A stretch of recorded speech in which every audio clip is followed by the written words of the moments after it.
Imagine a place where healing begins. Welcome to Hidden Oaks, our serene 46-acre off-the-grid ranch, dedicated to guiding you on your path to recovery from addiction and past traumas. Here, surrounded by the tranquility of nature, we offer a safe space for renewal and growth. At Hidden Oaks, we understand that the journey to recovery can be challenging. That's why our compassionate team is here to support you every step of the way, providing personalized treatment programs tailored to your unique needs. Take the first step towards reclaiming your life today. Call us at 972-932-2033 or visit our website at resolutionshealthcare.com to learn more. Remember, the path to recovery runs through Hidden Oaks. Let us help you find your way.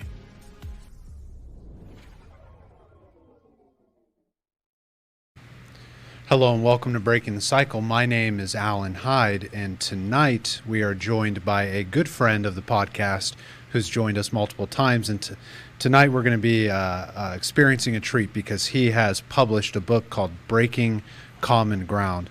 Welcome to the show, John Walker, LPC. It's great to see you. Thank you. Yeah, thanks for coming back on. Yeah, it was fun. It's been a lot of fun. Yeah. So you just published a book called Breaking Common Ground, and we're going to get into this tonight. But why don't you tell us a little bit about it so we can get a background just kind of from the author on what the book is all about? Well, it's kind of been in the works for a long time, even before I got into this line of work. My first wife was in recovery, and that was kind of my first exposure to, there's a book called Daily Reflections. I don't know if everyone in the audience is familiar with, but it's kind of a daily reading. It's 365 day, one reading a day. And back at that time, maybe 30 years ago, I thought it would be cool to do something like that. Not necessarily directly recovery related, but it's like I just had a sense it was something I could write. Because it had a beginning and an end. Yeah. And kind of put it on the shelf for a long, long time, and then just lately kind of got back into doing some creative writing and got started on it. Got started on a different project and got way deep in the weeds with it. So I thought, well, I'm probably not going to finish this one in my lifetime, but I know I can go finish the 365 book. So, yeah. So we started that one, yeah. Yeah, and for those listening, we've picked out some of the readings tonight that we're going to discuss. We've got Gabe, our producer, on the mic tonight. Gabe, how are you doing, man? Doing well, man. How are you? Good. And we're going to get some multiple perspectives here because it's a timely discussion, right? Elections are coming up. We try not to get too political on this show. That's not our aim tonight. Our aim is breaking common ground for our mental health when things kind of go a little bit sideways with political discussions with family members is Definitely. Kind of the gist I'm getting from the book and the readings that I've checked out. Yeah, definitely. Because did my very, very best to stay straight down the middle. It's kind of like if I'm asking people to be there, I need to be there too. So, hopefully all the entries in the book reflect that. Yeah. And it's like a part of the introduction. It's like, if you find things you disagree with, please keep reading. Maybe you'll find something of use. Yeah. So. Yeah. Well, and much like a daily reflection kind of reader, you leave it open. Right. You challenge some difficult topics, but you what I've noticed with the readings, and I have some here that we're going to discuss, you leave it with a reflection at the end. So they're not just left on a cliffhanger. You give some little snippets to follow. Yeah. Well, and what I discovered as I started writing it, and really didn't exactly set out to do this, but I discovered it was based kind of loosely around cognitive behavior therapy. And those folks that aren't familiar with that, probably the easiest way to describe it are our feelings, our thoughts, and our actions are all kind of on a wheel. And if we can change one, we have a chance of changing the others. So as I began to write this, I could tell that the overall feeling was the, sense of unease, the sense of there being conflict was the feeling aspect of it. And then in the entries in the book, I try to present a thought, and then everything ends with "today I will."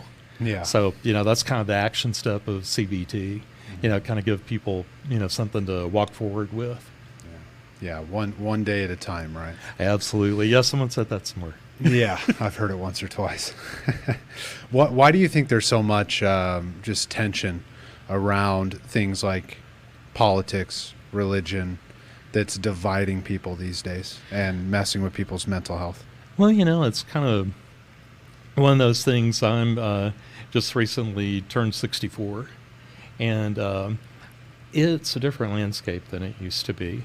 I think probably a good way to say it, there's a lot more room for conflict, and kind of, the way media is now, it kind of has tendency where it can foster conflict, and that's something fairly new.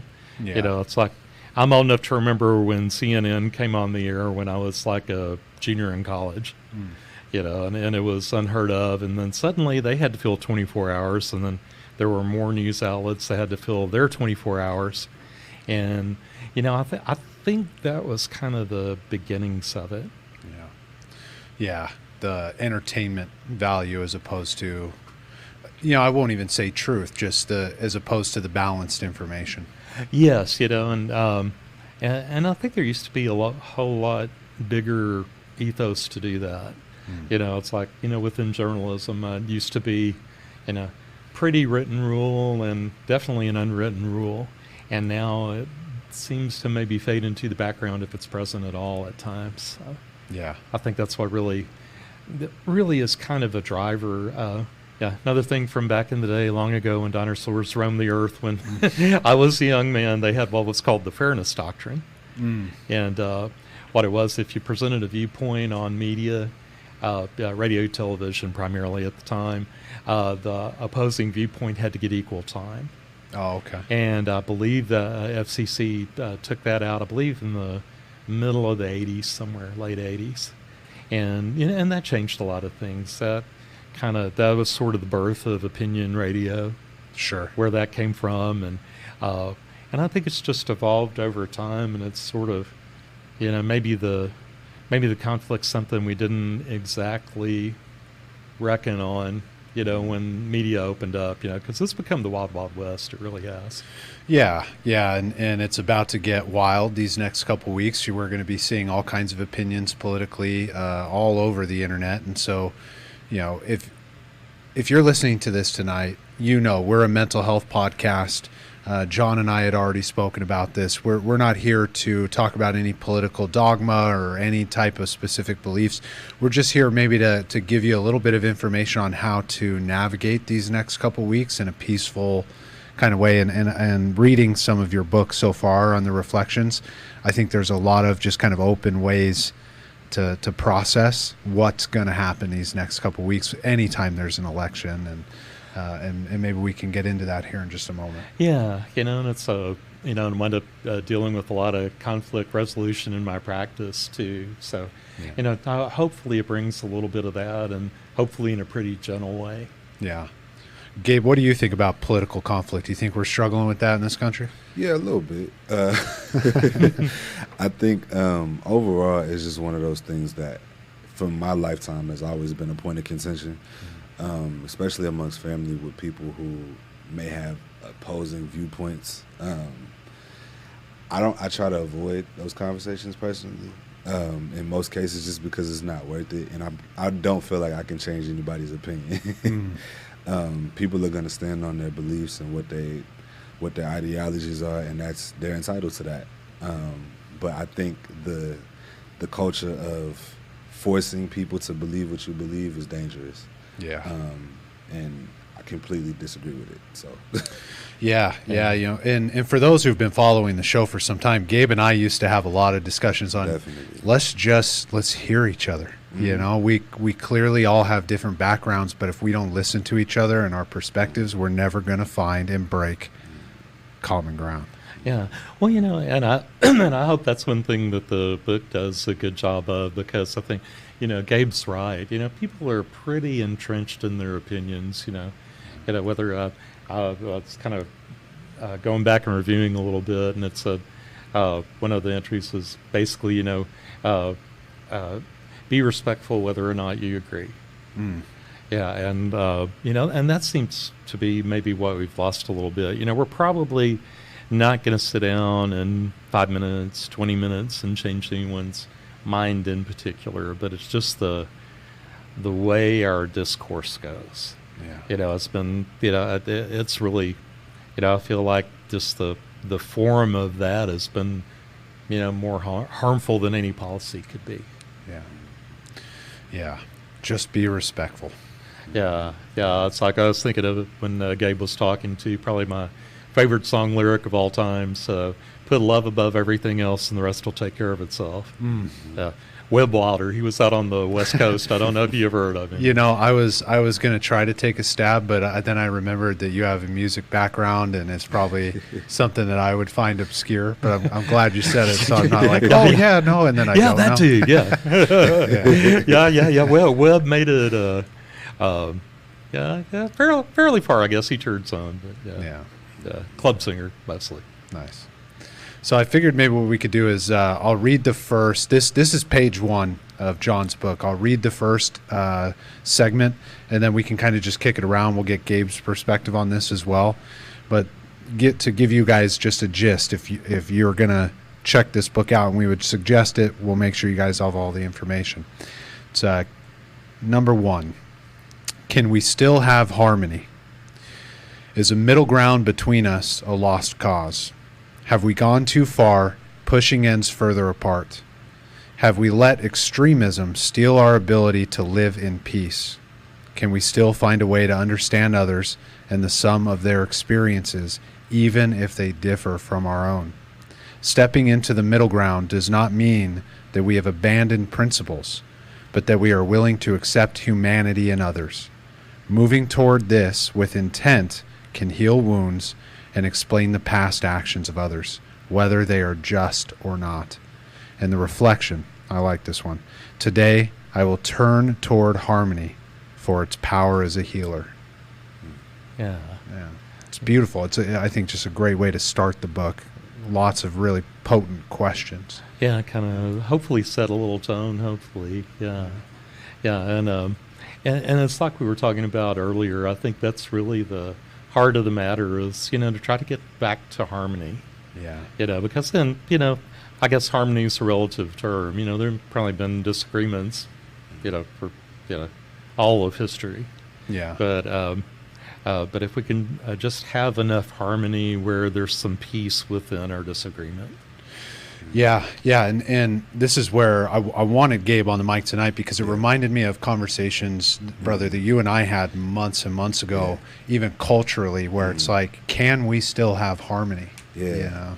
Culturally, as a black person in America, I've never experienced harmony. From learning about history to unpacking all of the details of the transition between slavery and civil rights and Jim Crow and crack epidemic and all of these different things that were happening to my people and my culture. So like harmony is like almost like fairy tale land to me. And I mean, I say that not to be negative, but I say that as just a reality check. Like we have a lot of trauma with us and a lot of things that we have dealt with in this country that a lot of people haven't. And, it causes us to have that viewpoint and that perspective a lot of times. So, yeah, and it's like the conversation we had months ago. It's like, I don't need to know. I need to be kind and listen. I need to be able to hear you. And it's interesting as you and I have gone on this journey together too since the beginning of this show. It's like there's been a lot of harmony between us. Absolutely. From the standpoint of like we have shared principles, and I think that when I read this, when you said turn towards harmony for its power as a healer, it's like maybe we don't have to fix everything as much as just really truly turn towards hearing each other. Understanding. The piece is in understanding. That's the only thing that I could really pinpoint and say, because I feel like people have said these things so much, like these have been regurgitated over the years for so long. Like these same thought processes, we know what the issues are. Everybody's aware, but fixing it is in understanding the person's perspective. And understanding that every perspective, regardless of whether you agree with it or not, has value. Yeah, and I think the sum of our experiences speaks to it a lot too. It's like Gabe was saying. It's like, it said the biggest part of empathy is being able to say, "Yeah, me too." And just by the nature of what's occurred, there can't be an awful lot of "me too" because I haven't experienced that. Right. So that kind of puts harmony to the center because. We're not going to be able to change past actions, but if we apply ourselves to harmony, maybe organically the future actions will be better for everybody. Yeah. What led you to choose harmony as the opening of the book? It was primarily because it feels like that's what's lacking right now. It's like there's not an awful lot of there's not an awful lot of stock given to harmony. There's not a lot of value put on it. And in fact, if anything, there's a lot of value on disharmony. Value on the conflict. My side, your side. We're not going to listen. There's a wall between us. We're just going to stop. Full stop. Yeah. So harmony really doesn't get its due. So if it's anything that we're going to have in common, we need to put it out there because it just doesn't get talked about enough. Yeah. I mean, it reminds me, you remember when we had the very first time we had the conversation about the cultural differences? Yeah. You told me at the end, Gabe, you said, I've never had a conversation like this with someone who looks like you. Yeah. And I think I often think about that. Like even with clients I work with, it's like, there's the harmony. Because Gabe and I, right, we've grown close in a friendship through this process, and even that night it was like, all right, brother, I'll see you next week, you know, and that's the harmony I think we're looking for. And I hear it when you share too, the passions and just your understandings on your end. Yeah, it's just about mutual respect. Yeah. And understanding, like I said, every opinion, every thought has value, and in order to come to that common ground, you have to lead with love and understand that that's the center of the conversation. Like, it ain't about nobody's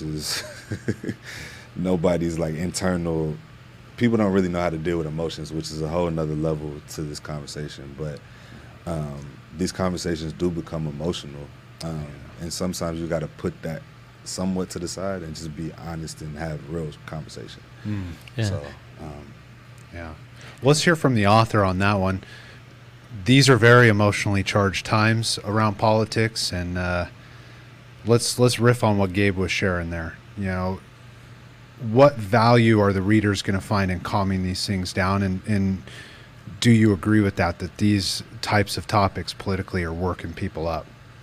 Yeah, definitely. Because there's, sides are further apart than I ever recall them being. And it's just a wide river to cross right now. And a really difficult thing. And that's really the only way we're gonna bring things together is to do that with intent. Yeah. Multiple books, multiple readings, multiple discussions. Yeah. And then hopefully the action, but I really do. I think you bring up a good point. When you open up social media or turn on the TV these days, it's like if on either end, if you don't agree with me, you are bad, you are wrong, you are evil, and that is a dangerous ground for a society to toe that line. That your neighbor is bad because they don't agree with you.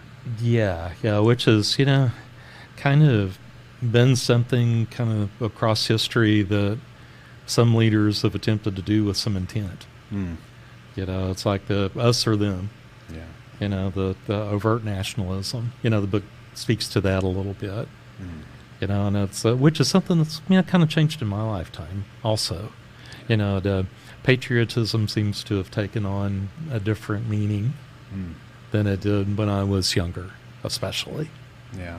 And it's kind of unfortunate in a way. It's sort of people will take patriotism for their own to the exclusion of everyone else around them. And it's just, and it's kind of stark to realize that because, so, but when I was, a lot younger, it was just a given. Everyone was seen to be patriotic. And now maybe not so much. If we're patriotic, you're not, because you disagree with us on 1, 2, 3, 4, and 5. And that's a really difficult place to hold a country together from. Yeah. Yeah. It reminds me of the book, The Gulag Archipelago. I have not read. Yeah, it's about the prison camps of gulags in Soviet Russia. And one of the points that the author is making in that, and granted, like, he received letters from people who had, kind of escaped the gulags and those things during the time of the Iron Curtain in Soviet Russia. And one of the points he made is like, if we all would have taken accountability for, loving our neighbors like we loved ourselves, maybe we wouldn't have snitched on each other, Yeah. And I think about that divide, not that we're headed down some kind of like Soviet line, right? I'm not going to, go as far as to say any of that. And I'm not a politician, so I'll keep my mouth shut. But, I really try, like the other night, I'll give you an example. I could not sleep, dude. My neighbor's dog barked from 1 a.m. until 6 a.m. nonstop. That's crazy. My first thought was like, I want to go over there and give him a piece of my mind. But then I realized, like, I don't know what's going on in their house.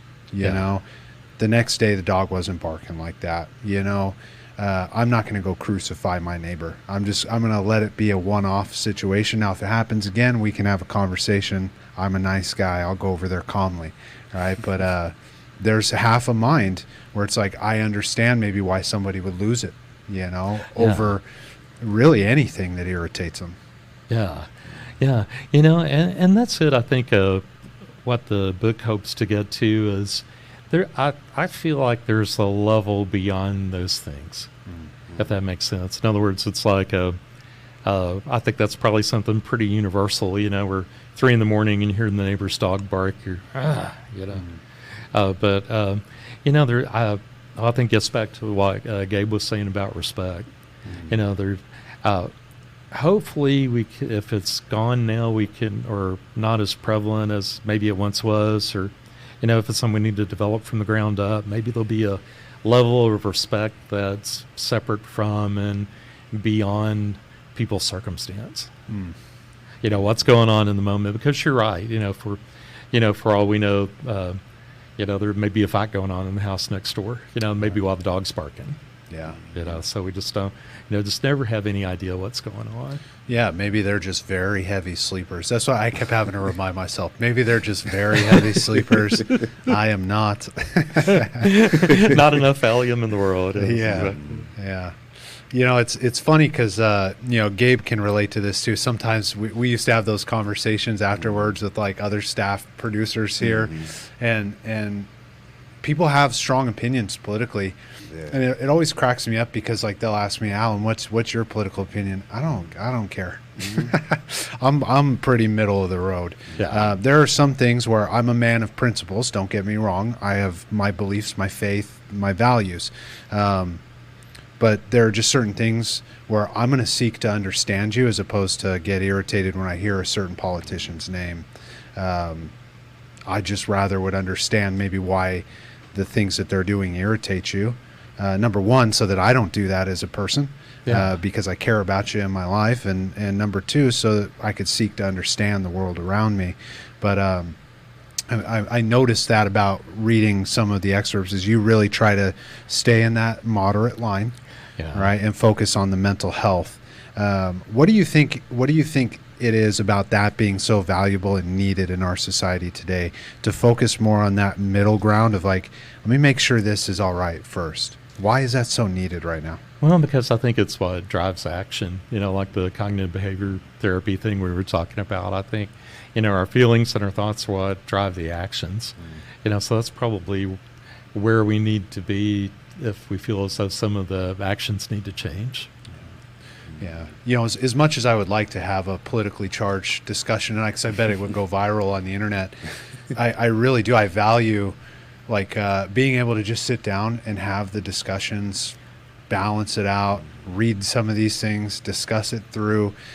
We probably won't go viral on the internet because we're not screaming at each other, but it's the point that your book is trying to drive home.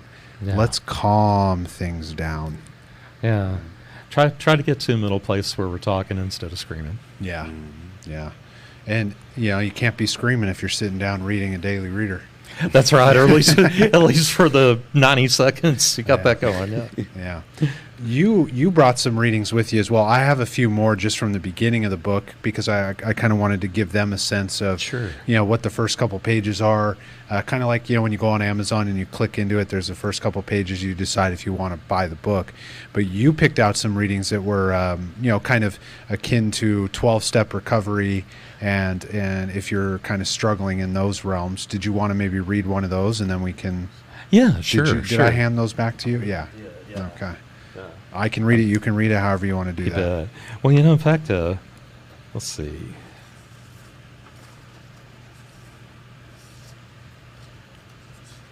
See which one of these. Oh, yeah, here we go. That one in particular. Okay. And for those in the audience that don't know, I'm in recovery also. I've been sober 17 years. So, kind of able to, and for folks that are in recovery, there's a little bit of stuff that feels kind of universal language. Sure. Sort of. And, I found myself as I was writing, some of those things, kind of touched some of the writing, kind of found their way. Yeah. Get the poison out. Yeah.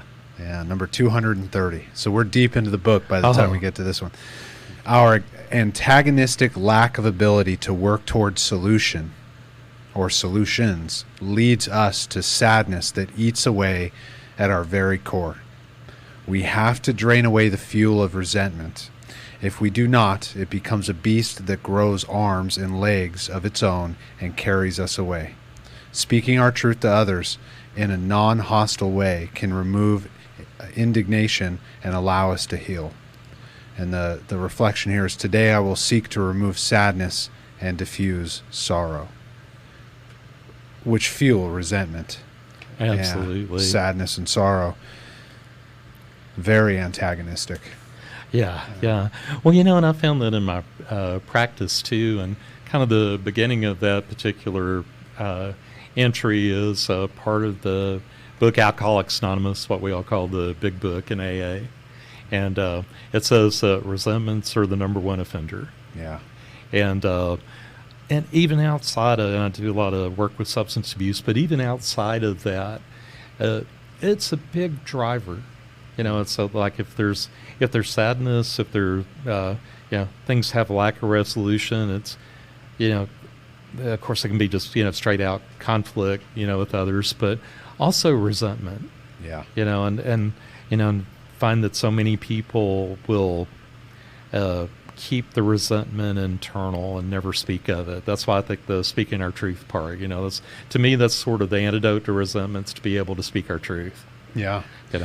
Yeah, it's there's another section later in the big book titled Two Wives. Yes. So it's talking to the loved ones of those struggling with substance use, which is always such a poignant topic to broach. And they said, watch out for the watchwords, right? Patience, love, tolerance, understanding.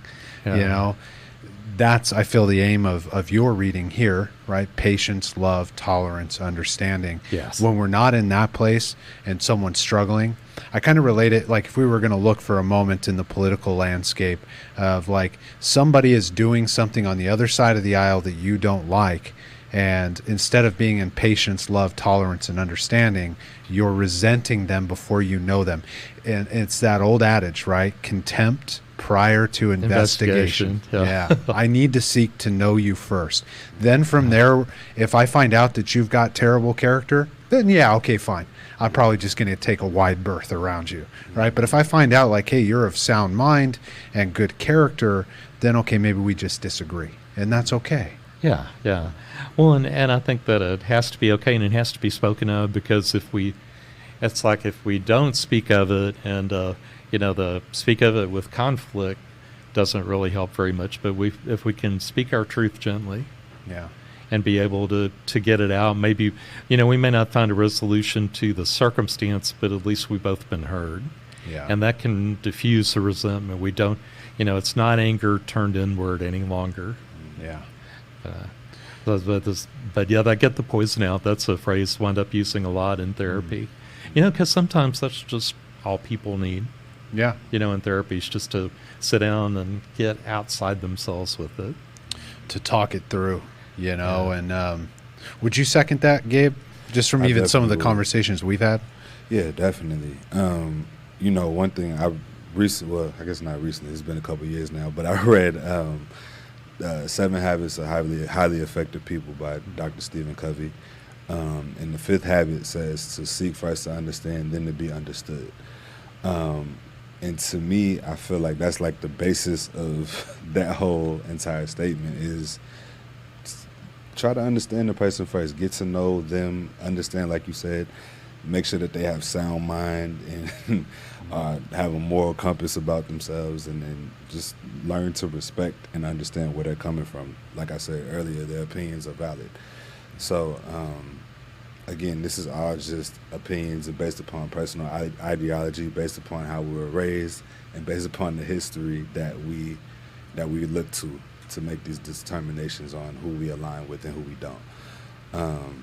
So, yeah, in short, I second that. Yeah, absolutely. Would you read this book, Breaking Common Ground, Gabe? Absolutely. Yeah, absolutely. Yeah, I would. I'm going to. And thank you. You gifted over a copy, and I was already reading it from the online version that you sent, and it's great. The reflections are great. I'll be keeping it, like I told you, on my little stack of daily readers for my morning routine. There you go. Hopefully we'll be on bedside tables and on top of toilets worldwide here before long. Isn't that funny? So many people, when I ask them, like, where do you keep your daily readers? They're like, oh, it's on top of my toilet. Yeah, big time. Yeah. Yeah, we won't go into the reasons why. But, yeah. Well, what's people's quiet time? Let's just say that. There you go. Yeah. Captive audience. Yeah. Are you utilizing these directly with your clients in your practice? These reflections? I have not yet, because the book's really pretty new. Yeah. It's like I had hoped to get it out, and of course with, the general topic, I hoped to get it out, before November 6th. Sure. And put an awful lot of effort into that, to the point where, I guess, like a better way to say it, I've been so lost in the weeds of editing and those kinds of things that hadn't really, come to life in my practice yet. Yeah. I think probably the inverse is true. It's like I say, like, get the poison out. That's directly from, something I wind up voicing to people quite a bit in therapy.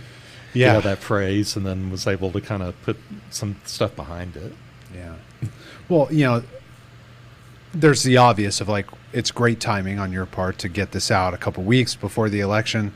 All those things are wonderful, and I'm glad to just be able to give you a platform to talk about this kind of stuff, because it's not my forte. It's not my background. Yeah. So it's nice to kind of shake it up a little bit and have some different discussions. Sure. But it's interesting, because in my practice, and I'm sure you have an experience like this, a ton of them, but like someone will be really irritated about politics or a certain politician, and they'll get resentful about it, and they'll go into the way that they feel about it. And sometimes I'll just kind of like, I'll listen, I'll take it in, and I'll ask them, what's really bothering you? Yeah. And there's always another reason. Yeah. It's like, today's been a hard day. I haven't eaten yet. Somebody that I love is in the hospital. My pet is sick.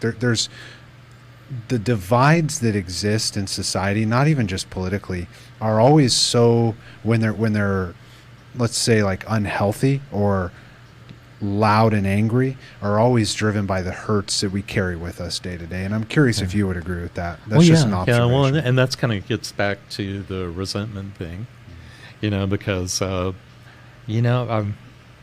it's not always convenience, probably the wrong word, but there's not always an opportunity to speak our truth, in some situations. And I think that internal anger carries over into lashing out.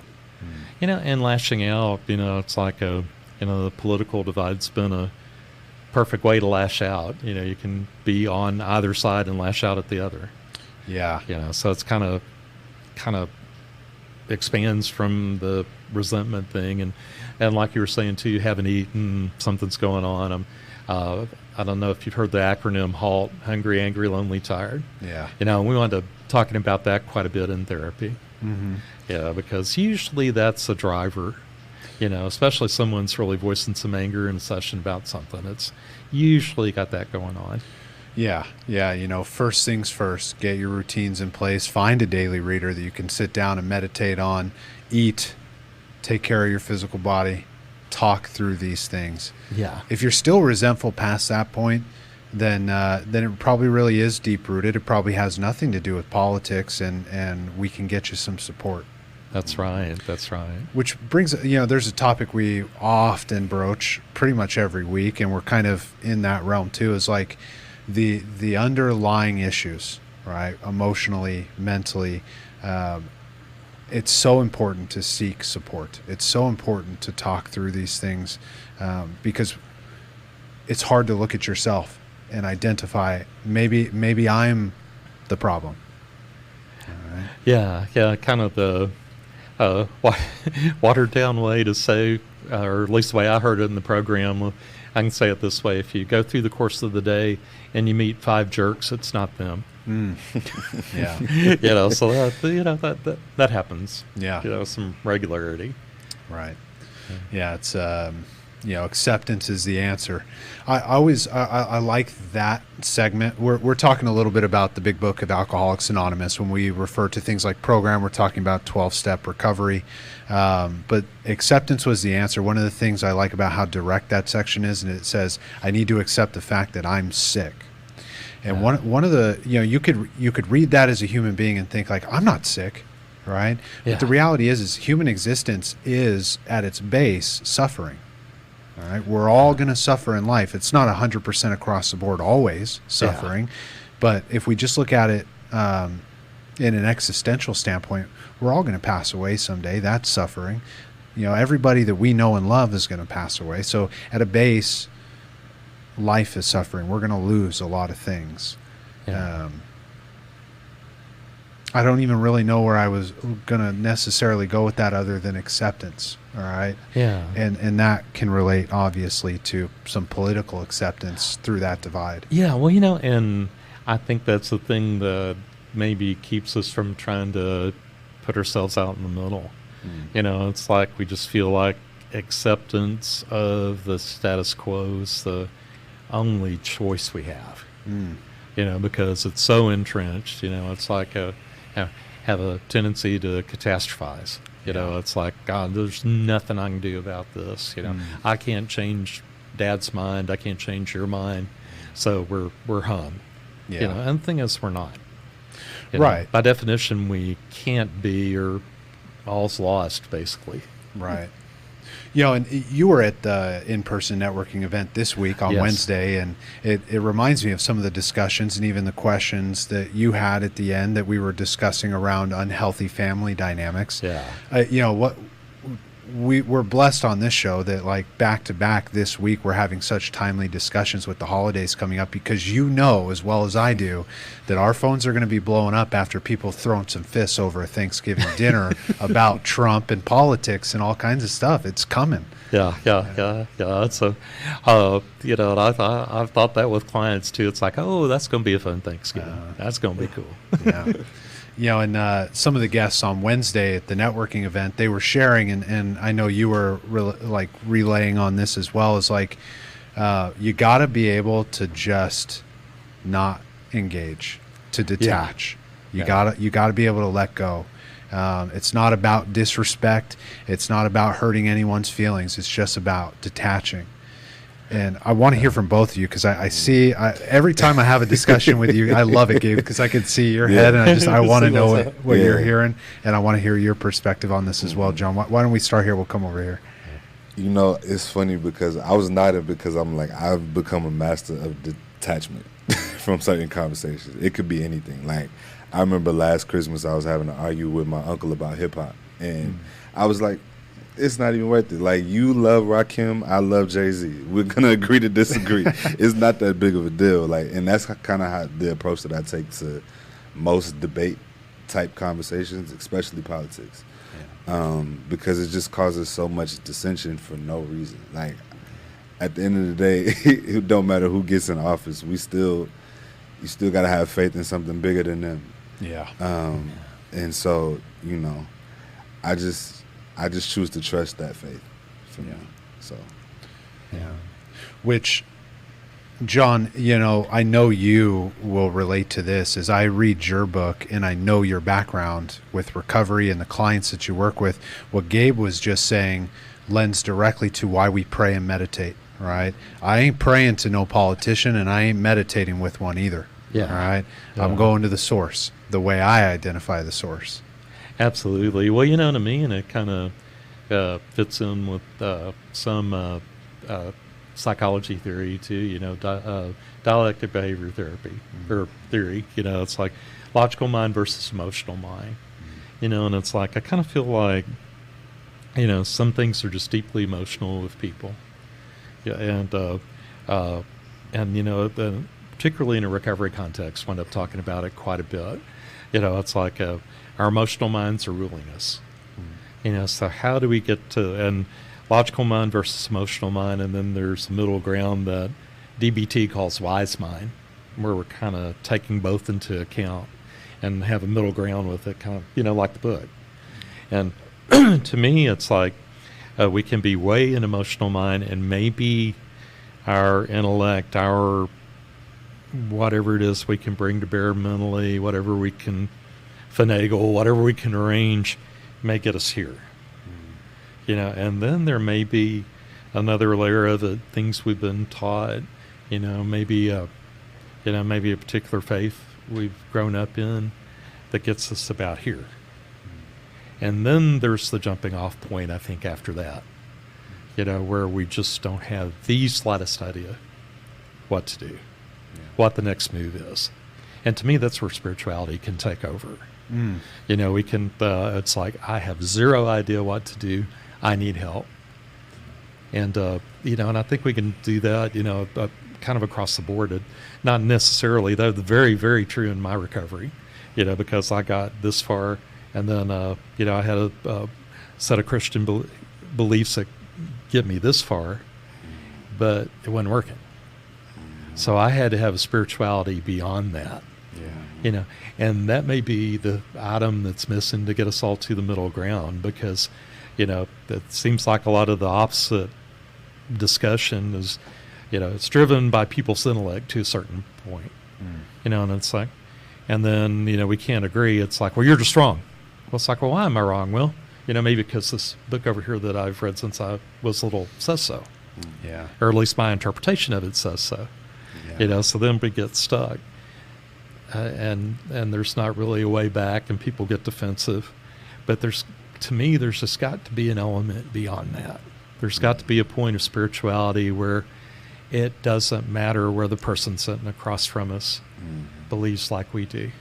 It doesn't matter whether we like Zeppelin and they like Jay-Z. You know? Right. It's like we can let whatever's going to roll on the house music roll, because it doesn't matter. Yeah. You know, and to me, that's where we had to be at some point, you know, to, you know, get anything that's, you know, like serenity at all, right. You know, peace, you know, some harmony. Yeah. Peace, serenity, harmony, vulnerability, right? That's, as I'm hearing both of you, it's like shared principles, right? That's what I love about watching someone heal outside of like just like traditional religious sectors, when they find a set of principles and then they find others who share those values and principles and they just connect. Yeah. You know, it doesn't mean they've got to be the best buds in the world, right? And agree on everything, but they get along, right? Yeah. Like you were saying in the beginning of this daily reader, it's harmony, all right? Because we can just let whatever's on in the background. I was talking with a few people this last week. Society will always be the backdrop of calamity. It is always going to be chaos. That does not mean I, in my individual life, need to embrace chaos. It just means I need to know it exists so I know how to move. Right. You know? Yeah, yeah. Well, it's like we were saying earlier, too. It's like there's just times where, that dealing with chaos has to be a little bit of detachment. Yeah. Maybe a lot of detachment. But hopefully after we've had the detachment, we'll be able to come back and give it another shot. Or at least that's what we're hopeful for in the book. Yeah, yeah. Were you going to say anything on that, Gabe? I was going to say we got like 3 minutes left. 3 minutes, yeah. Mm-hmm. Maybe a little bit of detachment, maybe a lot. There are so many things, and we've talked about a lot of different ailments, a lot of different discussions on this show. There are so many difficult things in life that need to be addressed within the context of relationships before we ever even get to, right, politics. That's why I love this concept of like the only way we're going to get to the bigger things is if we break some common ground and we stop burning bridges just because somebody has a different belief or just because we think they're wrong. And this was a big turning point as a clinician and a person in my life, was when I stopped trying to get people to think that I was right. Yep. You know, I'm nobody, I'm nothing. And I don't mean that as some kind of self-deprecation. I mean it as the truth. Right? God is where I turn, right? And then to my community, all right? I don't need to be right about anything. I just need to be plugged in. Yeah. Do you have anything you would add to that? Any final words for our viewers? Yeah, well, and I think that's really it. It's there's got to be something universal beyond dogma and proselytizing. That's common, and it's like, and if you sit down and study different religions, read different religions, they really kind of all come back to love and seeking some sort of serenity. So that's really where I feel like it's got to be. Yeah. And you do not have to be a saint to find serenity. That's right. Thank God. Yeah. Thank our power. Yeah. I always say I'm never going to be a saint because I'm never going to stop saying the F word. Well, I had a client yesterday who was kind of not giving themselves enough credit for something, and it's like one thing I had heard in AA rooms long ago. It's like we don't have to be a saint by Thursday. So it's like a lot of that. Thing is, it's just effort. It's like this is. Going to be kind of fits and starts, and trying to bring people to the middle is going to have its ups and downs. But the thing is, as long as I think somewhere in the book, and I know it says in the 12-step program, we suit up and show up. Yeah. So that's really all we've got to do is just make an effort, and then I feel like that effort is felt on the other side. Even if there's disagreement, it's like, I recognize you're trying. Yeah. And that's really kind of what we're after instead of changing minds. Yeah. The effort, do the work, and we'll wrap it up with this. Breaking Common Ground by John Walker, LPC, is a book for the common family member who's looking to do the work, who's looking to do the work to break the common ground, to have the discussions rather than the fights. Yeah, to make it where there's no mashed potatoes flying at the table at Thanksgiving. Yeah, I'd rather eat the mashed potatoes and throw them at a loved one. Yeah. Well, that stuff sticks, and it's just bad. Well, John, thank you again for coming on. A wonderful friend of the show. It's great to have you every time. Yeah, and thank you, Gabe. Appreciate Absolutely. Yeah. Thank you, Alan. Gabe, thanks for the conversation, for making this look beautiful. We appreciate you very much. Absolutely. Ladies and gentlemen, we break the cycle here every Friday at 7 p.m. Central Standard Time. We will see you here next week.